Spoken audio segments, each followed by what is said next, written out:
episode 16. We's back, baby. Emergency dive. So we're taking a dive on this one. And it's your boy Icon with So DC TV and a little young Jeezy.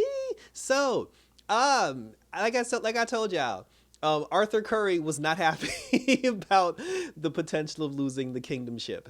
And Arian, I believe that's the guy's name, like the prophecy, the guy that was supposed to come and take over Atlantis and be the ruler of all I survey and whatever. He like Arthur doesn't trust him, and he's right to not trust him. So he starts looking into things.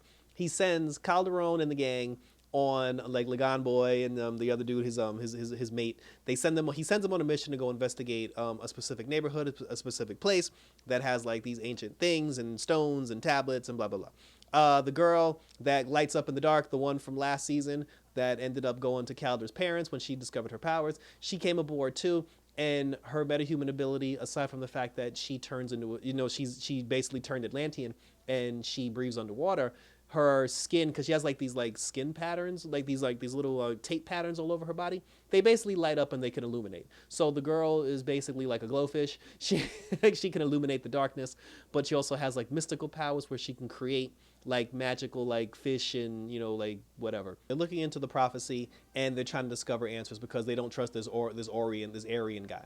Arthur Curry, he goes to the sketchy part of town and he talks to the man who used to be the right-hand man for King Orm. Well, Ocean Master, whatever. And then Arthur talks to him. He then goes to prison and talks to his brother in prison. And then his brother told him, he was just like, oh, what more do you have to say to me, brother? And then he was just like, when you incarcerated me the first time, you visited 16 times. Have you not said enough? And then that's when Arthur was like, I got you, bitch. So he goes back to his wife and he goes back to the scientist and he revealed that when his brother was incarcerated the very first time, he was like, yes, I did visit him 16 times, but all 16 times I never actually spoke to him. He said, I went to the prison, but then I turned around and changed my mind at the last second. And then the doctor came in and said that, yes, we've tested Orin's, DNA, and it's determined that Orem, aka the Ocean Master, that's not the real Ocean Master, it's actually a clone.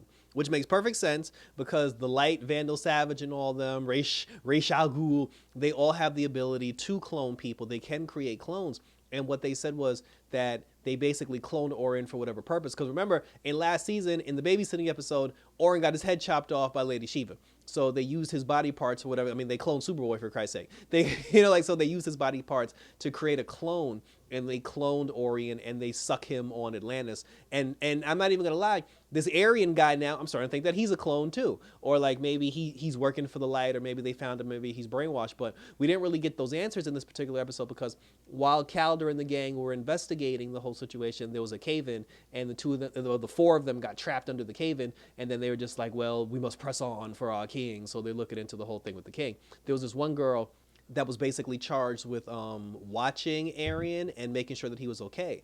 And then, he was saying how like, oh, I don't wish to be here. I just want to flee. And then she was just, because she was like, oh, but the people, they want to talk to you, like they want to embrace you. They want to celebrate you. But he was like, I want no part of it. And then she was just like, okay, because he was a believer too. Like she was an Aryan supporter in the throne and everything. So she snuck him out of the palace. And so now Arthur didn't get a chance to actually ask him the questions he wanted to ask him, because Arthur even said, he was like, it's not a coincidence that the day that, like my brother shows up and the day that Atlantis gets attacked twice, by this whole big thing, it's not a secret that all of a sudden the prophecy guy shows up out of nowhere. But he couldn't talk to him because the dude dipped. And so now they're trying to find him, and now they know that there's something up, but they just got to put the pieces together and figure out what's happening. Gar had an intervention, and it was Static. I forgot the other kid, the Spanish kid. It was Wonder Girl, and then it was also Cliff from the Doom Patrol, and they're still holding on. Like the Doom Patrol gone, y'all. Like when I saw Cliff, I was like, oh, we might get a little Doom Patrol action. They said not only was it Rita Farr that died, he was like the whole Doom Patrol died. He was like everybody died, the Chief and everybody, Negative Man, everybody gone. So there is no Doom Patrol. And he said that, he was the only survivor, but that's only because he's a robot, and they were able to put his body back together. So everybody took turns basically telling Gar about himself. He told everybody to kick rocks. And after he told everybody to kick rocks, and then he was just like, I'll deal with my grief on my own. Then that's when Magan was like, well, look, damn it. She said that if you want to be a member of the team, if you want to be a member of the Outsiders, if you want to be a member of the Justice League, Black Lightning made it mandatory that every individual young hero has to have mandatory counseling. So she said, if you basically what she said was, if you want to continue to live here rent free, you need to have at least one therapy session with Black Canary, who's a counselor. So that's going to be interesting. And Black Canary is probably going to end up whooping his ass because that boy looked like he ready to snap. And then when he snaps, like Black Canary ain't going to hear it. So hopefully that'll get through to him, because I'm going to be real with y'all. I'm sick of the Gar thing. Like the Gar depression thing, the Gar like grieving thing. It's been annoying as hell. And it's not because of what he's going through, because there are a lot of characters that are going through that, but his attitude towards it just really sucks. And like every time a scene with him comes on television, it's just like it's just a downer because of his shitty attitude.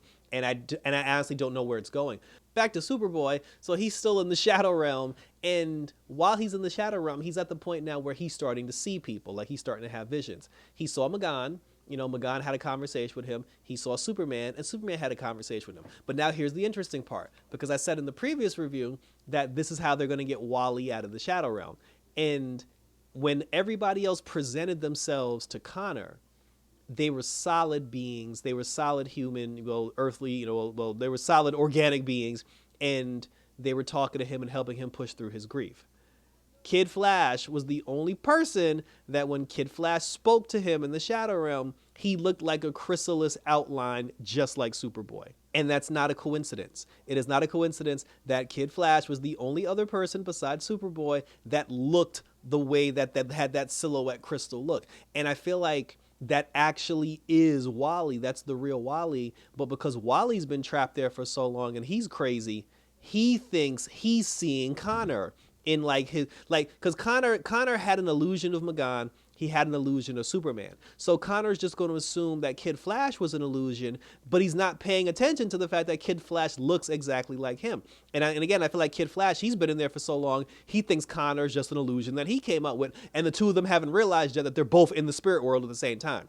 And then because like Wally has like super speed or whatever, he ran off, and then Connor didn't see him. But I think that's really him. And I feel like that's really him. And like I said, once they find him, they're going to end up pulling his spirit back. They're going to pull the girl's spirit back. And they're going to end up pulling Wally's spirit back too, because you're not going to convince me that him being the same chrysalis outline as Superboy wasn't done on purpose. That's just how I feel about it. So this left on a cliffhanger. So we have one more episode to go, because again, the Caldor story arc, because these story arcs, well, the Zatanna story arc was the only one that got 5, but that made sense because that was also the mid-season finale. So they gave her an extra episode for the mid-season finale. But the Caldor storyline will most likely come to an end with one more episode to go. So it'll end with 4 episodes, just like everybody else. And we'll see the conclusion of this murder mystery, this deep dive murder mystery that's going on in the world of Atlantis. So that was it, and thank you for tuning in. So share your thoughts down below. Hit me up on Twitter and Instagram as always. Share your thoughts on the Caldor storyline and Young Justice. What do you think of Gar's situation? What's going on with Superboy?